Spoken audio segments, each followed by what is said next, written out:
Hi friends, welcome to my story channel. நாம் இன்னைக்கு பார்க்க போகிற ஸ்டோரி என்ன அப்படின்னா, அவள் ஒரு தொடர்கதை என்ற ஒரு உண்மை சம்பவம் நம்மளுடைய சேனலில் ஸ்டோரியாக போட்டுட்ருக்குறோம். எபிசோட் 5 வரைக்கும் போயிருக்கு. இது வந்து எபிசோட் 6 தான் இப்போ போடுறோம். எபிசோட் 5 வாட்ச் பண்ணாதவங்க டிஸ்கிரிப்ஷனில் நான் லிங்க் கொடுக்குறேன், மறக்காமல் வாட்ச் பண்ணுங்கள். அப்போ தான் இது புரியும். இது க்யூட்டான ஒரு லவ் ஸ்டோரி, மிஸ் பண்ணிடாதீங்க. வாங்க வீடியோக்குள்ளே போகலாம். அவளும் அவன் தோளில் சாய்ந்து அழுதாள். இப்படியே நாட்கள் நகர்ந்தன. ஒரு நாள் ராம் மலரை அவன் வீட்டிற்கு அழைத்துச் சென்றான். ஆனால் அன்று வீட்டில் யாரும் இல்லை. யாரும் தவறாக நினைக்க வேண்டாம். ராமிற்கு ஒரு கனவு வந்தது. அந்த கனவு ராம் வீட்டில் இருக்கும்போது மலர் திருமணமாகி புது தாலியுடன் அவனுக்காக சமையலறையில் தோசை சுட்டு தந்தது போன்று. அதை நிறைவேற்ற கேட்டான். மலருக்கு அவனிடம் பிடித்தது.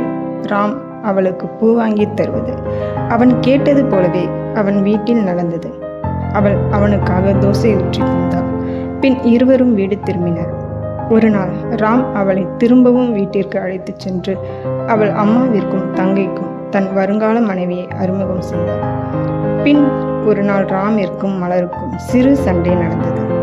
அந்த சண்டையில், நீ இப்போதே என்னை பார்க்கவா என்று முரட்டுத்தனமாக நடந்து கொண்டான். அந்த சண்டையில் இரவில் அவளால் வர முடியவில்லை. மலர் எவ்வளவு கூறியும் ராம் அமைதியாகவில்லை. இரவில் கோபத்தில் போய்க் கொண்டிருந்த போது கையில் அடிபட்டு போட்டிருந்த சட்டை முழுக்க இரத்தத்துடன் அவன் தன் பெரியம்மா வீட்டிற்கு சென்று நடந்ததை கூறினான். மலருக்கு ராமின் அண்ணன் இரவில் போன் செய்து, அம்மா சூழ்நிலை சரியில்லை, நீ நாளை வீட்டிற்கு வா என்றார். அவளும் வந்தாள். ராமின் அண்ணன், நீ இந்த விஷயத்தை உன் வீட்டில் கூறு என்றார். அன்று அவள் அண்ணன், பெரியம்மா, ராமின் அம்மா, தங்கை, சித்தி என அனைவரும் வந்தனர். ராமிற்கு சித்தி என்ன சொன்னாலும் அதற்கு மறுப்பே கிடையாது. மலரும் இந்த சூழ்நிலையை, இந்த காதலை பற்றி அவள் வீட்டில் அம்மாவிடம் கூறினாள். ஆனால் வீட்டிலோ பயங்கர எதிர்ப்பு. யாரும் அவளிடம் சரியாக கூட பேசவில்லை. ஆனால் அவளுக்கு அப்போது அவள் தவறு எதுவுமே புரியவில்லை. மலர் வீட்டில் ஒருவர் கூட கோபப்பட்டு அவளை ஒரு அடி கூட அடிக்கவில்லை. ஆனால் அவள் தந்தை ஒரு வார்த்தை கூறினார், இன்று நாங்கள் சொல்லும் எதுவும் உன் காதில் விழாது. நீ ஒரு பிள்ளை பெற்று அந்த பிள்ளை இதே போல் செய்யும் போதுதான் அந்த வழி உனக்கு புரியும் என்றார். அந்த விஷயம் அவள் மனதில் மிகவும் ஆழமாக பதிந்தது. அதற்குள் ராம் திடீரென தன் பெரியம்மா வீட்டில் மலர் இருப்பதை அறிந்து பெண் கேட்க அனைவரையும் அழைத்து சென்று விட்டான். இதனால் பிரச்சனை இன்னும் அதிகமாக ஆனது. இருந்தும் மலரிடம் அம்மாவும் அப்பாவும் அவள் மீது இருக்கும் நம்பிக்கையில் திரும்பவும் வேலைக்கு அனுப்பினர். இதற்கிடையில் ராமின் தங்கை திருமணம் நடந்தது.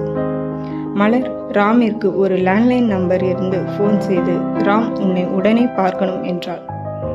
ராம் உன் ஆபீஸ் முடியும் போது வரேன் என்றான். அவனும் வந்தான். இருவரும் சந்தித்தனர், பேசினர்.